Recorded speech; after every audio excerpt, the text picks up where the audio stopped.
Hello students, आज हम लोग एनसीईआरटी 10th क्लास विज्ञान अध्याय 4 कार्बन एवं उसके यौगिक से सभी महत्वपूर्ण ऑब्जेक्टिव प्रश्न करने वाले हैं। वैसे ऑब्जेक्टिव प्रश्न जो परीक्षाओं में कई बार पूछे जा चुके हैं। तो चलिए आइए प्रारंभ किया जाए। पहला क्वेश्चन है, बगल में दी गई संरचना किस हाइड्रोकार्बन की है। तो आपके सामने एक हाइड्रोकार्बन का फिगर आ रहा है, संरचना आ रहा है, और उसे देख के आपको बताना है कि निम्नलिखित में से जो 4 विकल्प दिए गए हैं उनमें से कौन सा विकल्प इस संरचना को दर्शाता है। पहला है प्रोपेन, दूसरा है ब्यूटेन, तीसरा है पेंटेन और चौथा है हेक्सेन। समय आपका प्रारंभ हो चुका है, तो आइए इसे देखिए, आपसे हो पाता है कि नहीं। उत्तर है बी, ब्यूटेन। तो क्यों है ब्यूटेन? C4H10 ब्यूटेन का सूत्र होता है और यही सूत्र ऊपर है, ये एल्केन समूह का है, CnH2n+2 ग्रुप का। दूसरा प्रश्न, एल्कीन का सामान्य सूत्र है। एल्कीन का सामान्य सूत्र क्या है, ये आपको बतलाना है। आपको इसमें भी 4 विकल्प दिए जाएंगे। पहला विकल्प है CnH2n, दूसरा है CnH2n+2, तीसरा है CnH2n-2 और चौथा है CnH2n-1। समय आपका प्रारंभ है, कोशिश कीजिए आप इसे कर लें। आंसर होगा ए, CnH2n। यह एल्कीन का सामान्य सूत्र होता है। अब फिर आपके सामने अगला प्रश्न आएगा, प्रश्न संख्या 3। कार्बन हाइड्रोजन के साथ संयोग कर बनाता है। कार्बन जब हाइड्रोजन से संयोग करता है तो क्या बनाता है, इस प्रश्न का यही अभिप्राय है।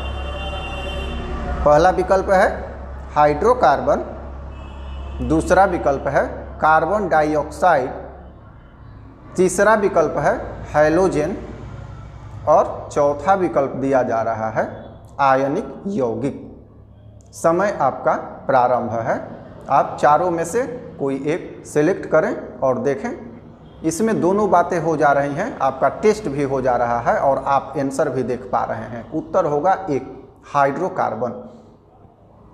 प्रश्न नंबर 4, एथेन के आणविक सूत्र C2H6 में कितने सहसंयोजक आबंध हैं।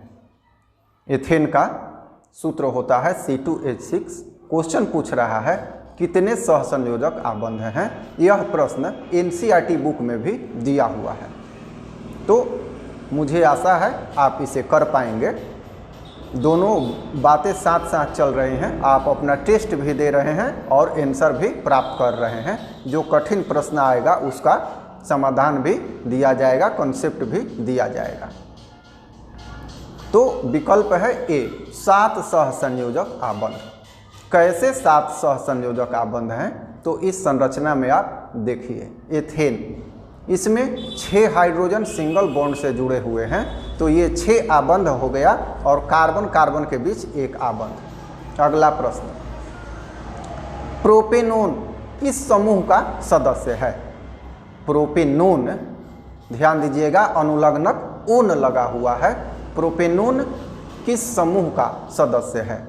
पहला विकल्प है अल्कोहल, दूसरा विकल्प है कार्बोक्सिलिक अम्ल, तीसरा आपका विकल्प दिया गया है कीटोन और चौथा विकल्प दिया जा रहा है एल्डिहाइड।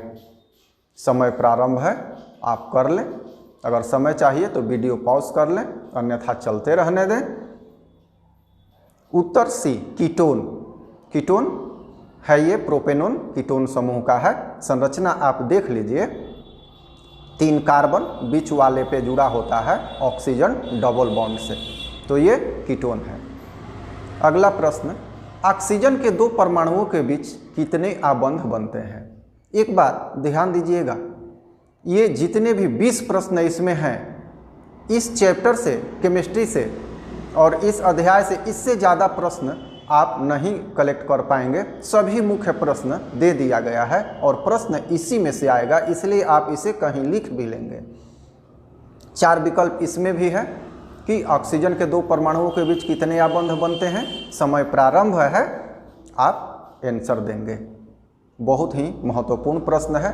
जितने भी प्रश्न हैं बहुत बार परीक्षा में आ चुके हैं। उत्तर है बी, द्विआबंध, मतलब डबल बॉन्ड बनता है ऑक्सीजन के दोनों परमाणुओं में और तब एक अणु का निर्माण होता है और डबल बॉन्ड हो। नेक्स्ट प्रश्न, विरंजक चूर्ण का रासायनिक सूत्र है। विरंजक चूर्ण, ब्लीचिंग पाउडर का रासायनिक सूत्र क्या है, यही क्वेश्चन पूछा जा रहा है। बहुत ही इंपॉर्टेंट प्रश्न है, हल्का है किंतु कई बार परीक्षा में आ चुका है और ये सामान्य विज्ञान का भी प्रश्न है। A CaCO3, B CaOH twice, C CaOCl2 और D CaO। समय आपका प्रारंभ है, आप सही सिलेक्ट करें कौन सा इसमें होगा। तो सही इसका उत्तर होगा CaOCl2, उत्तर नंबर सी। अगला प्रश्न, निम्नलिखित में कौन सा असंतृप्त हाइड्रोकार्बन है। असंतृप्त की यहाँ बात हो रही है। हम जानते हैं कि हाइड्रोकार्बन 2 प्रकार के होते हैं, संतृप्त और असंतृप्त। तो ये आपको बतलाना है कि दिए गए में से कौन सा असंतृप्त हाइड्रोकार्बन है। एथेन, प्रोपीन, पेंटेन और हेक्सेन। तो आप ध्यान देंगे, अगर कॉम्प्लिकेटेड लग रहा होगा तो मैं बताऊंगा। लास्ट में आपका ये आंसर आ रहा है, आंसर होगा बी, प्रोपीन, क्योंकि यह एल्कीन समूह का है। एथेन, पेंटेन और हेक्सेन एल्केन के हैं जो सेचुरेटेड होते हैं, अर्थात। चलिए अगला क्वेश्चन आ गया। एथेनॉल से एथेनोइक अम्ल का बनना अब किस अभिक्रिया का उदाहरण है। यहाँ थोड़ा सा क्वेश्चन में मिस्टेक हो गया है, बनना किस स छूट गया है, किस अभिक्रिया का उदाहरण है। तो बहुत ही इंपॉर्टेंट प्रश्न है एनसीईआरटी का। विकल्प ए है ऑक्सीकरण, विकल्प 2 है अवकरण, विकल्प सी है द्विविस्थापन और विकल्प सी है इनमें से कोई नहीं। ध्यान दीजिएगा, क्वेश्चन में किस अभिक्रिया कर लीजिएगा, यहाँ केवल की है। तो ए ऑक्सीकरण, क्यों, एथेनॉल से एथेनोइक अम्ल बन रहा है। आइए यहाँ थोड़ा सा इसको समझना होगा। ये है ऊपर जो लाल कलर में आ रहा है, ये एथेनॉल है और नीचे ग्रीन वाला एथेनोइक है। ध्यान से देखिए, ऊपर से नीचे वाला में एक ऑक्सीजन ज़्यादा है, तो ये ऑक्सीकरण हुआ। ऑक्सीकरण, ऑक्सीजन जुटना होता है। अगला प्रश्न, निम्नलिखित में से कार्बोक्सिलिक एसिड का कौन सा समूह है। कार्बोक्सिलिक एसिड का ग्रुप बतलाना है आपको। यहाँ 4 ग्रुप आएंगे। बहुत ही महत्वपूर्ण प्रश्न है। CHO, B नंबर, OH और C नंबर में है COOH और D नंबर है RCR डैश। समय प्रारंभ है, आप सिलेक्ट करें कौन सा उचित होगा। जो उचित होगा उसे बताएं। COOH होता है। चलिए, ये इसका सही आंसर है सी। अब अगला प्रश्न देखा जाए। कार्बन के किस गुण के कारण इसके विशाल समूह हमें बहुत अधिक संख्या में दिखाई देते हैं। एनसीईआरटी का प्रश्न है, हमने इसे बनाकर इसमें डाला है। बहुत ध्यान से देखिएगा। विकल्प आ रहा है, पहला श्रृंखलन गुण, दूसरा संयोजकता का 4 होना और तीसरा आ रहा है दोनों, अर्थात श्रृंखलन गुण और संयोजकता का 4 होना दोनों, और डी विकल्प इनमें से कोई नहीं। समय प्रारंभ है। आप बताइएगा, अपना लिख लीजिएगा। अगर आप 20 में से 15 से ऊपर कर पाते हैं तो बहुत बढ़िया। सी, श्रृंखलन गुण और संयोजकता का 4 होना दोनों ही के कारण कार्बन का विशाल समूह हमें दिखाई देता है इनके यौगिकों का।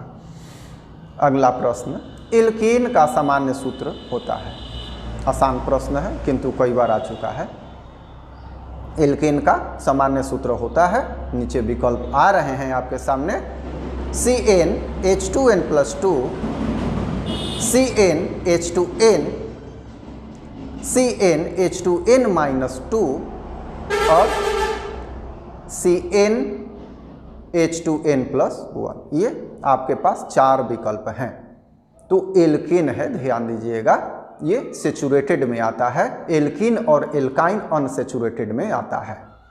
तो ए होगा CnH2n+2 संतृप्त हाइड्रोकार्बन में। अगला प्रश्न देखा जाए, निम्नलिखित में से कौन हाइड्रोकार्बन है? मतलब नीचे कुछ ऑप्शन आएगा, यौगिक आपको दिया जाएगा, संरचना सूत्र के साथ आपको बतलाना है कि हाइड्रोकार्बन कौन सा है। चलिए आइए देखा जाए। ऑप्शन ए है HNO3, ऑप्शन बी है H2O, ऑप्शन सी है CO2 और ऑप्शन डी है C6H12O6। समय प्रारंभ है। कौन हाइड्रोकार्बन है ये आपको बतलाना है। उत्तर चुन लिया होगा आपने, उत्तर होगा डी, क्योंकि इसमें कार्बन और हाइड्रोजन दोनों का मिश्रण है और उसे ही हम हाइड्रोकार्बन कहते हैं। कार्बन और हाइड्रोजन जिसमें होता है। नेक्स्ट प्रश्न, ग्लूकोज में कार्बन के कितने अणु होते हैं? बहुत ही इंपॉर्टेंट प्रश्न है। ग्लूकोज में कार्बन के कितने अणु होते हैं? विकल्प ए है 4 अणु, विकल्प बी है 5 अणु, विकल्प सी है 6 अणु और विकल्प डी है 7, नहीं यहाँ आ गया 12। ठीक है, तो ये 4 विकल्प आपके सामने हैं। आप देख लीजिए, समय है प्रारंभ। आपका टेस्ट भी होते जा रहा है। सी, कार्बन के 6 परमाणु, क्योंकि इसका सूत्र अभी हम लोगों ने देखा C6H12O6 होता है, जिसमें कार्बन 6 है।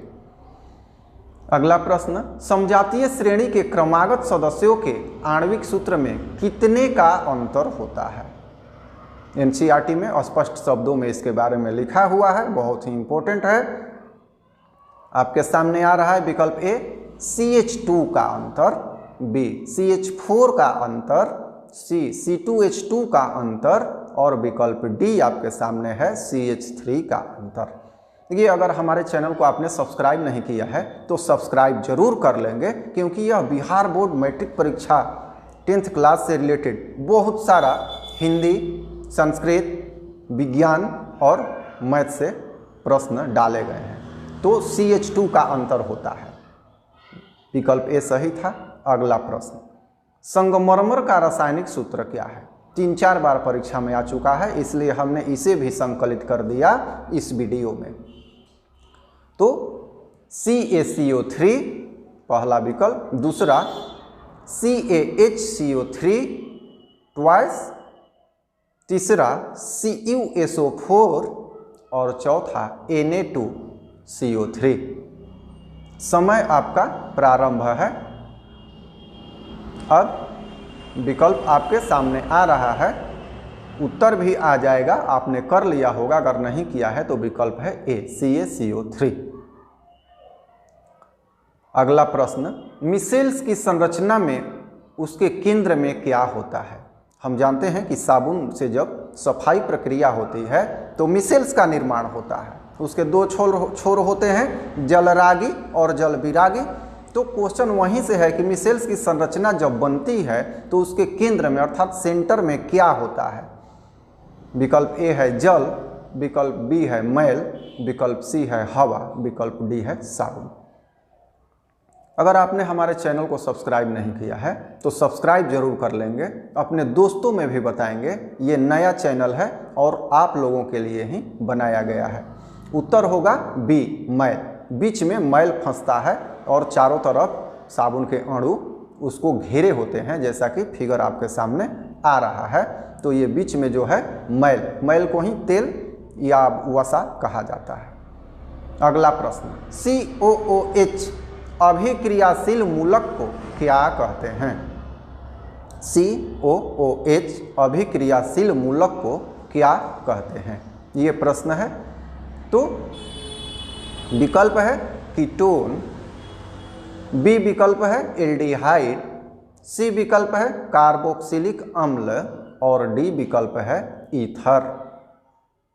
तो आप इसमें से सिलेक्ट करें, देखें आपसे हो पा रहा है कि नहीं। अगर आपने कर लिया 20 में से 15 से ऊपर, तो हमने कहा है विज्ञान में आपका 100% आंसर होगा। उत्तर सी, कार्बोक्सिलिक अम्ल COOH होता है, ये ग्रुप है। अगला प्रश्न, निम्नलिखित में से कौन सा यौगिक ईंधन के रूप में इस्तेमाल होता है? जो ABCD 4 विकल्प दिए गए हैं, इन्हीं में से केवल आपको बतलाना है। हो सकता है कि और भी हो, किंतु यहाँ 4 ही विकल्प की हम बात करेंगे। पहला है एथेनॉल, दूसरा है प्रोपेनॉल, तीसरा है कार्बोक्सिलिक अम्ल, चौथा है ईथर। इन चारों में से किसका उपयोग ईंधन के रूप में होता है? वीडियो को लाइक जरूर कर लीजिएगा। कब कीजिएगा? जब आपको अच्छा लगा होगा तब। उत्तर होगा ए, एथेनॉल। एथेनॉल को जलाने के रूप में प्रयोग किया जाता है। अगला प्रश्न, निम्नलिखित में कौन सा हाइड्रोकार्बन सबसे सरल यौगिक है? सबसे सरल यौगिक मतलब सबसे छोटा बोल सकते हैं। आसान, सरल का शाब्दिक अर्थ होता है, किंतु यहाँ छोटा से मतलब है। विकल्प चारों आपके सामने आ रहे हैं, मीथेन, एथेन, प्रोपेन, ब्यूटेन। तो आप इसे आसानी से कर पाएंगे, मुझे बिल्कुल विश्वास है। समय प्रारंभ है। कौन सा आंसर होगा? आपने कर लिया होगा। आंसर का मिलान कीजिए, मीथेन।